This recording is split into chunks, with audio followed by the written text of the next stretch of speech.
Today at 6, a big clampdown in China on those protesting against the tough COVID restrictions. Police are out in force as protests against endless lockdown have spread to some of China's biggest cities. We want freedom, not unlimited government power. We don't want the next generation to live in this era of horror. The president and the authorities have never faced protests on this scale before, and there are renewed fears about the fate of those being detained. One of the problems in China is that nobody knows when zero COVID will end. Yes, we'll have the latest from China, and we'll be asking what effect the clampdown is likely to have. Also on the programme. Professional footballers in Scotland will be banned from heading the ball in training on days around matches because of the health risks. A waste of valuable gas. Environmental campaigners accuse the government of allowing the fossil fuel industry to waste enormous quantities of methane. And a field in Rutland reveals some of the most impressive Roman remains anywhere in Britain. On BBC London, tributes to two 16-year-olds fatally stabbed just a mile apart. Those living nearby call for their deaths to be a wake-up call.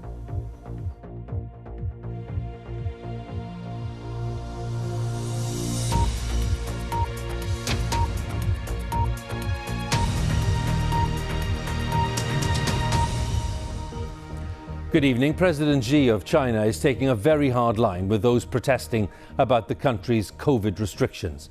The president has never faced a challenge like this before, and it's the first time since the zero COVID policy started that people have been marching against the government, with the protests spreading to some of China's biggest cities. Police are out in force, and there are renewed fears about the fate of those being detained. China has been in almost perpetual lockdown for over 2 years.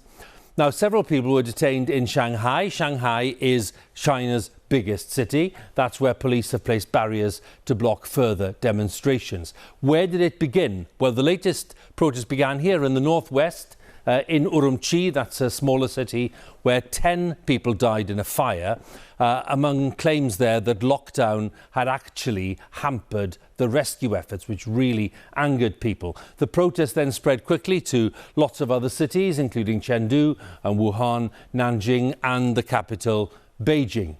Our China correspondent Stephen McDonnell has the latest, a warning, some flash photography coming up. The Chinese capital became the latest city with a demonstration calling for an end to the country's COVID restrictions. The symbol of this movement has become white sheets of paper, with protesters holding them up to signify the way in which people are silenced here by official censorship. They're chanting that strict lockdowns and compulsory testing should stop, but dissatisfaction with the government's handling of the crisis is also spilling over into calls for press freedom and democracy. Freedom! We want freedom, not unlimited government power. We want the rule of law. We don't want the next generation to live in this era of horror. Zero COVID in China has meant trying to return each outbreak to zero infections, using strict stay-at-home orders, travel bans and phone apps tracking people's movements. Entire cities are sometimes officially locked down or effectively closed with businesses shut. Yet COVID-19 continues to spread. The country posted record new case numbers over the past 5 days in a row. Last month, the country's leader, Xi Jinping, said there'd be no swerving from the current approach as he entered a historic third term in power. Now, protesters in the southwestern city of Chengdu are blaming him personally for allowing the COVID crisis to continue. They've criticised his lifetime leadership entitlement and said their country doesn't need an emperor. This followed earlier calls in Shanghai for Xi Jinping to step down and for the Communist Party to give up power. At the site where protesters clashed with police, barriers have gone up to stop crowds gathering again. Passers-by taking photos are being forced to delete them, and there's a heavy police presence in the area. Waves of anger initially spread across China following an apartment block fire in Xinjiang last week, which killed 10 residents. People have blamed COVID restrictions for hampering the access of firefighters and blocking escape routes. The Chinese government says this isn't true. Forces with ulterior motives have used social media to link the fire to the zero COVID policy, but the local government has combated these rumours and smears. Either way, these protests have unleashed discontent, which has been not very far below the surface. One of the problems in China is that nobody knows when zero COVID will end. If the government has a plan, it's not told people what it is. And so the belief that this could go on forever is causing a lot of consternation amongst the general public. Xi Jinping's administration has had years to prepare for an eventual opening up, but spent that time telling its citizens how lucky they were to live in China. Now there's widespread unrest, and it doesn't seem to have a clear way out. Stephen McDonald, BBC News, Beijing. Well, during the day, Downing Street has described the detention of a BBC journalist who was covering the protests in Shanghai as shocking and unacceptable. Ed Lawrence was arrested yesterday and held for several hours before being released. BBC says during that time he was beaten and kicked by police. Chinese officials have disputed those claims. Well, China has some of the most rigorous anti-COVID measures anywhere in the world, with tens of millions of people living under some kind of lockdown and a regime of endless testing. Local authorities are under instructions to impose strict rules, even if only a handful of COVID cases are found. Our medical editor Fergus Walsh explains what's going on. China's population is trapped in the midst of an unwinnable war. Zero COVID has kept cases and deaths very low so far, but at relentless cost to personal freedoms and livelihoods. Zero COVID means zero tolerance of any coronavirus infections. That looks increasingly unsustainable in the face of the highly contagious Omicron variant. China has relied almost entirely on its own vaccines. They are reasonably effective. A study in Hong Kong found that 2 doses of the Chinese CoronaVac vaccine gave 70% protection against severe illness or death. But that compares to 90% protection from the US-German vaccine of Pfizer-BioNTech. A key problem is China's low vaccination levels among older people. Just over half of the over 60s have had 3 doses of vaccine. Among the over 80s, that falls to just 20%. Now, that low uptake seems partly down to a suspicion of modern medicine among many older Chinese people. Now, compare that with the UK, where 80% of the over 80s have recently had their autumn booster with an updated Omicron-specific vaccine, and most of them will have had 5 jabs. Early on in the pandemic, China built several COVID hospitals in a matter of days. But nearly 3 years since coronavirus emerged, its vast population now has almost no natural immunity against it. They can't keep the virus out forever. It's a slippery eel, this virus. It's evolving and changing, and it's getting more infectious and harder to control with lockdowns and segregation in the way that it has been in the past. I think the way out for China is to get highly effective vaccines against the current variants into the elderly population as fast as they possibly can. Modelling suggests ending zero COVID without more vaccination would allow Omicron to tear through the population, overwhelming intensive care units, causing an estimated 1.5 million deaths. While most of the world has returned to pre-COVID normality, China has yet to show it has an exit plan from the pandemic. Fergus Walsh, BBC News. With me in the studio is our World Affairs editor, John Simpson.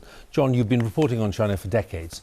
I'm just wondering how you compare what's going on now in this challenge to the leadership to other challenges we've seen in the past. Well, like Tiananmen Square, for instance. Well, very, very different from Tiananmen. That was an outpouring of student discontent with the government taking over one central area of the capital. Tiananmen Square. This is wholly different. This is the population of China. It isn't just young people, it's not just students, although there are plenty of students there, and they're everywhere. And when you look at the different demonstrations, I've been examining them quite carefully out of the interest to see who they are and what they're saying. They're so aware of the problems of other places. So you look at crowds in Shanghai, they're chanting slogans, and they're angry about what's going on in Urumqi. When you look at students in Beijing, they're holding up blank pieces of A4 paper which they got from the students in Hong Kong who were complaining about the censorship there. The Chinese authorities seem to be at their wits' end. The bots and the click farms are pumping stuff out. They're pumping out porn and they're pumping out gambling adverts to just try to distract people. It doesn't seem to be working. OK, John, many thanks again. John Simpson, our World Affairs editor there. Let's look at some of the other stories making the news today. Police across Europe have dismantled what they describe as a drug super cartel responsible for around a third of the continent's cocaine trade. European Union's police agency said it had made nearly 50 arrests in Spain, France, Belgium and the Netherlands, which included a British national who is suspected of heading the operation.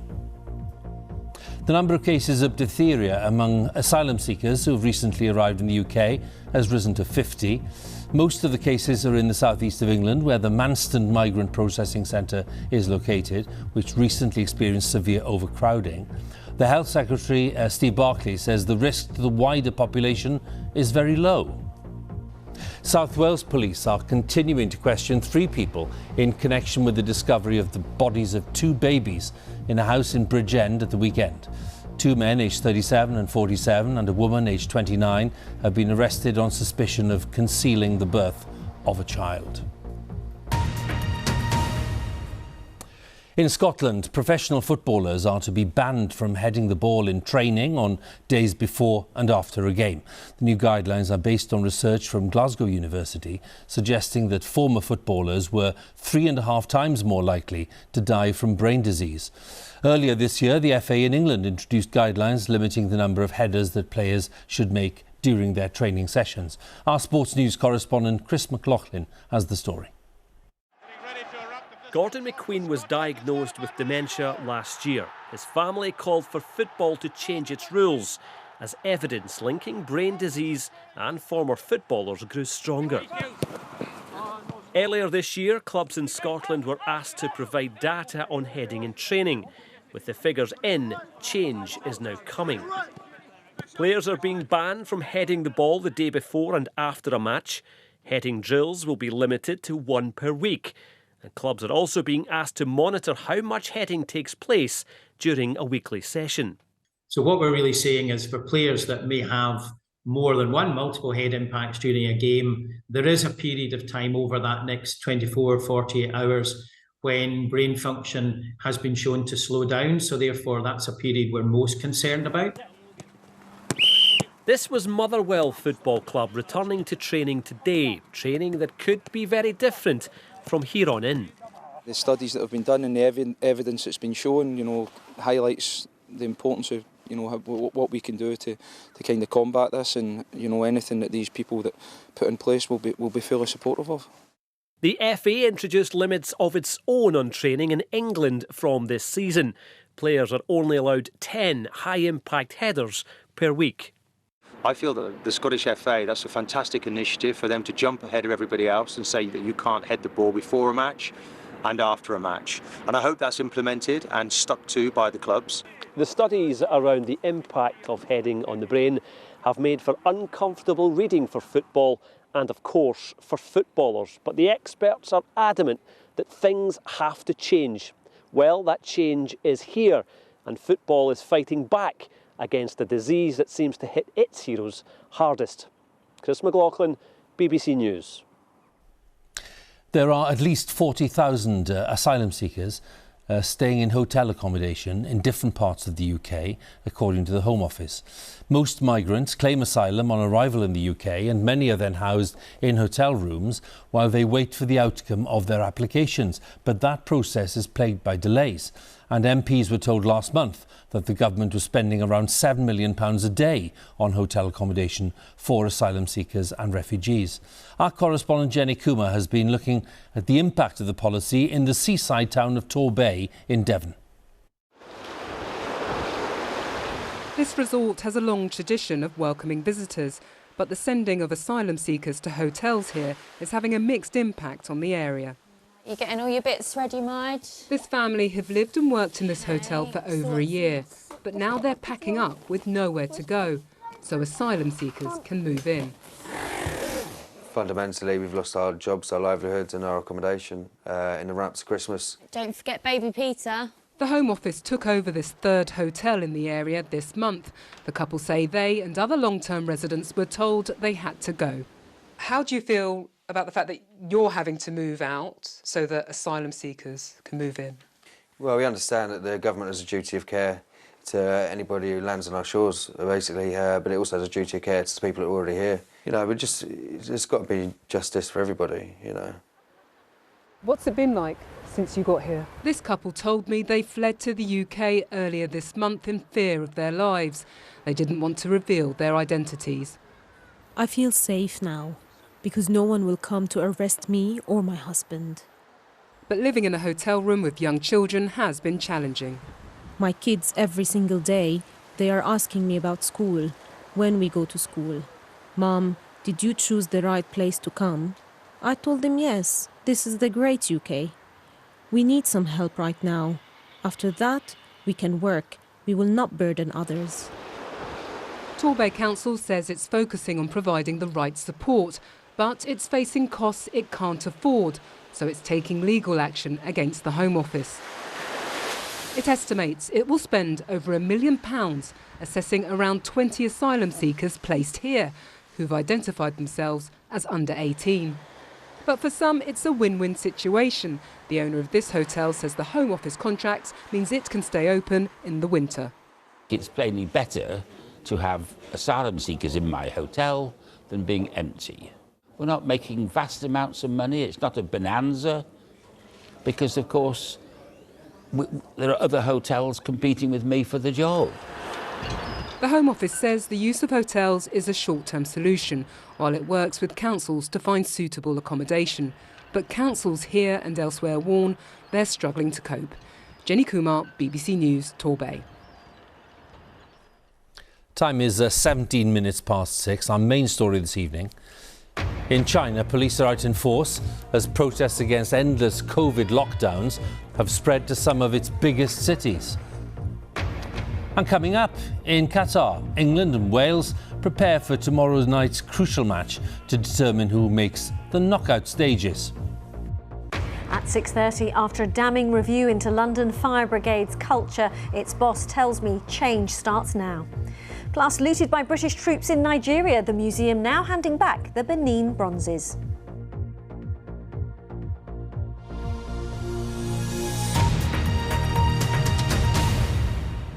Now, environmental campaigners have accused the government of allowing the fossil fuel industry to waste enormous quantities of gas.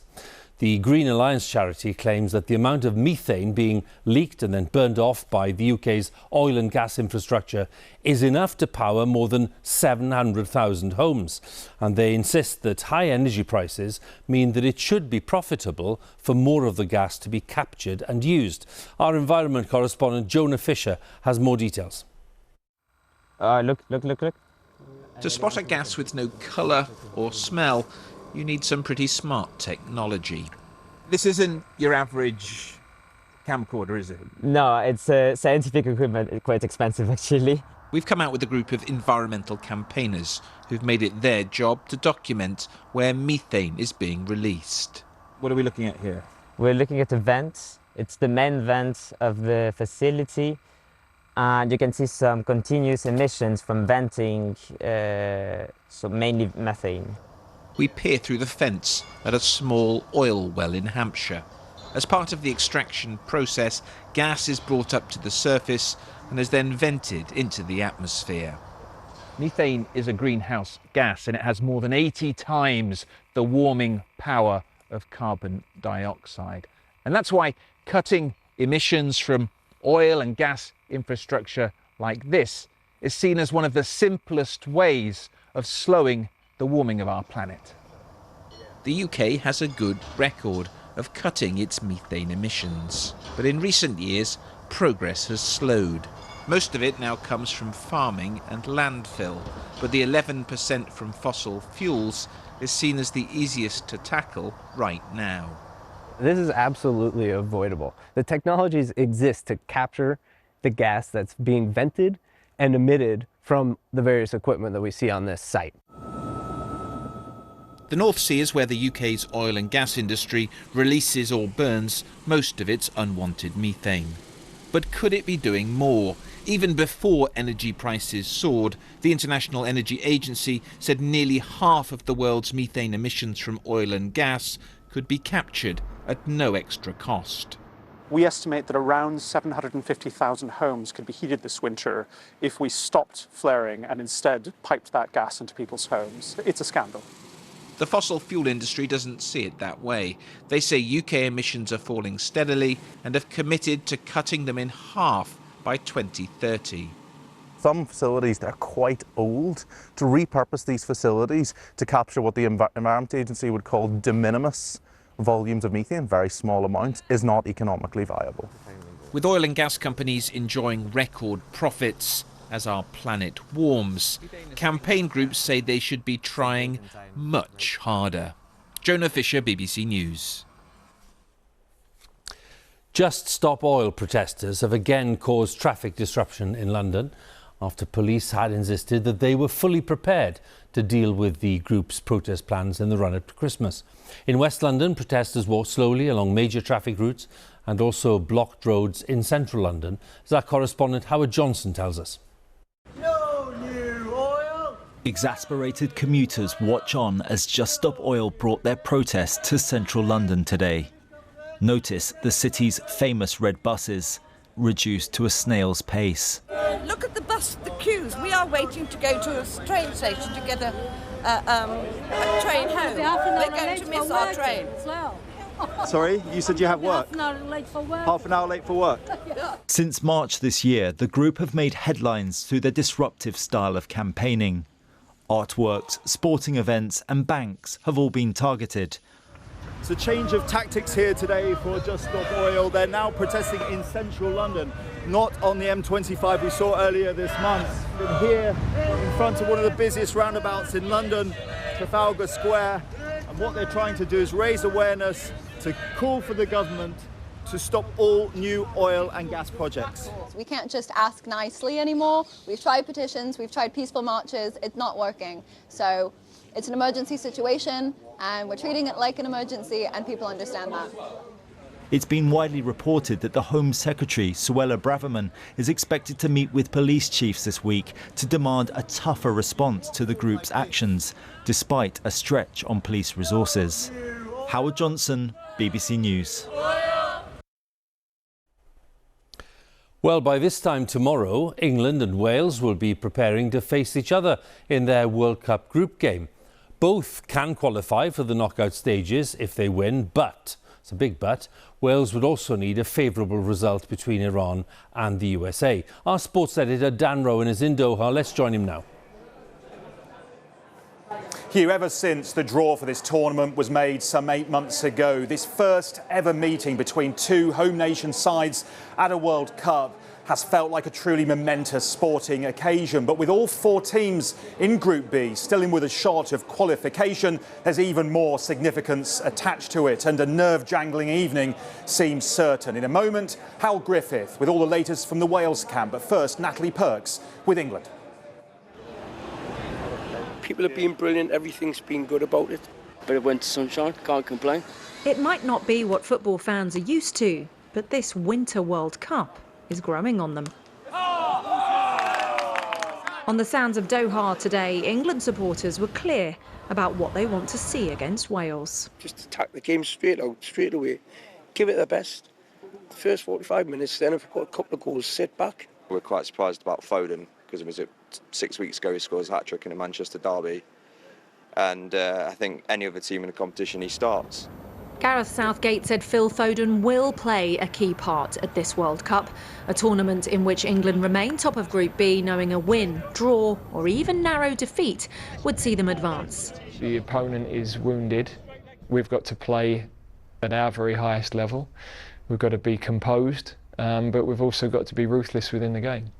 But that is it. After a brilliant victory over Iran, it was back down to earth with a lacklustre goalless draw against the US. It's a draw that leaves England with work to do against Wales. But this is not time for fans to panic. We need to get the right result against Wales. But, I still believe in the manager that, we don't want to go overboard about an indifferent performance as much as we went overboard about England winning it after the very first match. Southgate tonight attempted to explain Anglo-Welsh rivalry to a global audience. Well, basically they're here and we're right there.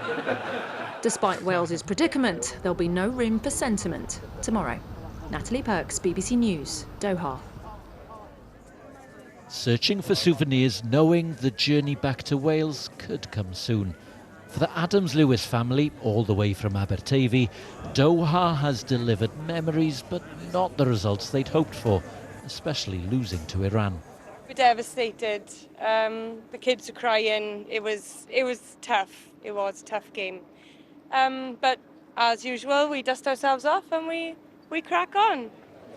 After that defeat to Iran, Wales looked tired and a little lost on the global stage. But there is still a narrow path through. Beat England and hope USA Iran's a draw, and they can still qualify for the next round.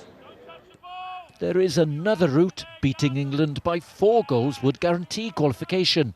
Wales simply want to show what they can do.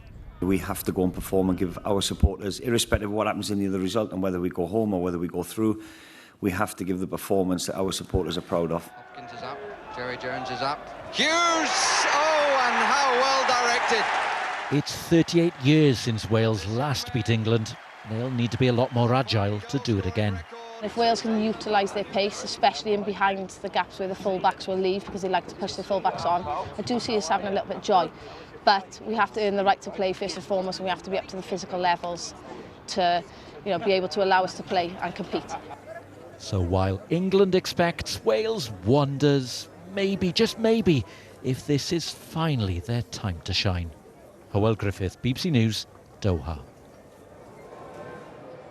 So a night of permutations and calculations in store then here in Doha tomorrow. But in truth, whoever qualifies, whatever the points, national pride very much at stake. Hugh, meanwhile, one of the political sideshows that's accompanied this tournament so far looks set to continue tomorrow because the British Sports Minister, Stuart Andrew, who is gay himself, has said that he will wear the anti-discrimination One Love armband at the match here tomorrow. The armband, of course, which FIFA has prohibited. England and Wales among the teams that hoped and planned for their captains to wear it in support of the LGBTQ+ community here in a country where being gay is illegal, of course. Mr. Andrews says he will do it in support of that community. It comes as the head of the organising committee here in Qatar says that the move of wearing the armband is divisive. So there could be tension both on and off the pitch here tomorrow. Dan, we'll talk again then. Thanks very much. Dan Rowan, our sports editor there in Qatar. Well, a field in Rutland in the East Midlands is the site of one of the most impressive discoveries of Roman remains anywhere in Britain. Now, it includes a network of buildings, but these spectacular large mosaics, and they are, according to experts, all part of what is a treasure trove. Historians agreed on that. They think this dates from the late Roman period between the 3rd and 4th centuries AD. It is glorious, isn't it? And remains were first found on the site in 2020 during lockdown. The artwork was found a year later, but no surprise that the precise location has not been revealed. The BBC's Phil Mackey, however, was given exclusive access. After a millennium and a half, a Roman home has emerged from the soil. This is part of the Rutland Villa complex, first discovered by the landowner's son 2 years ago. Last year they started digging and found this amazing mosaic depicting a scene from Homer's Iliad. Nothing like it had ever been found in Britain before. They also used ground-penetrating radar to survey the entire field and saw many more buildings. This summer, archaeologists returned and uncovered much, much more. Just gobsmacked, really. I mean, this is not the sort of survival of archaeology that we expect in a rural situation. This is complete one-off, really, I think. This is the living room here. That is the fireplace, and you can still see the charred remains of a fire that must have been lit 1700 years ago. And what this site does is it gives a much greater insight into life at a period about which we know very little, and will give a greater understanding of what life was like in Roman Britain. The field is literally filled with Roman rubble, and they found another mosaic with an intricate pattern, a way for the family who owned it to show off their wealth. It's amazing. I mean, it sort of makes up for all the muddy ditches that I've spent a lot of my time in. It really does bring it to life for you. They think the site's possibly 100 years older than previously thought, although the mosaics were added much later in the 5th century, a last blast of Roman Britain. Phil Mackey, BBC News, Rutland. Well, time is just turned 6:30. Susan's here with the weather. Hi, Susan. Evening, Hugh. The weather is turning quite quiet across the UK for the week ahead. And as it turns quiet at this time of year, we get this kind of stuff developing. Mist and fog with light winds and a still atmosphere. And through the course of the night, for some of us, this will continue to thicken up. Favoured spots, southern Scotland, the northeast of England, particularly across Yorkshire and down into the Midlands, East Anglia and the southeast. Elsewhere, some clearer skies. Quite chilly for many, most likely to see the hardest frost the northeast of Scotland, but temperatures just about anywhere could get close to freezing, a little milder where we've got the murkier conditions across eastern England. And then fog at this time of year when the winds are light does tend to stick around, so it could be quite gloomy for some areas throughout the day tomorrow. Many, though, will see a dry day with light variable winds and sunshine, and these are our temperatures when the sun comes out, so lower than we have been used to, but if you're stuck with the mist and fog, they may be hovering at just around the 2 or 3 degree mark.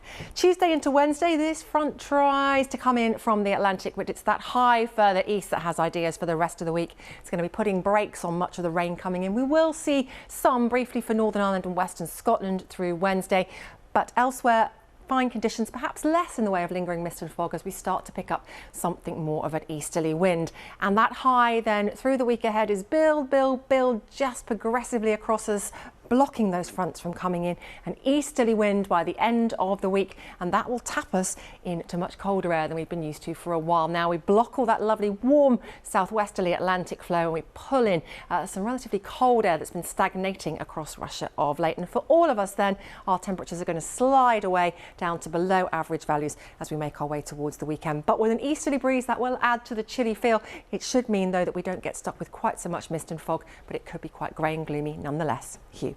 Susan, many thanks. That's BBC News at 6. Of course, here on BBC One, we can now join our colleagues in the nations and regions who are standing by to bring us the news where you are. Hopefully, I'll see you at 10, but bye for now.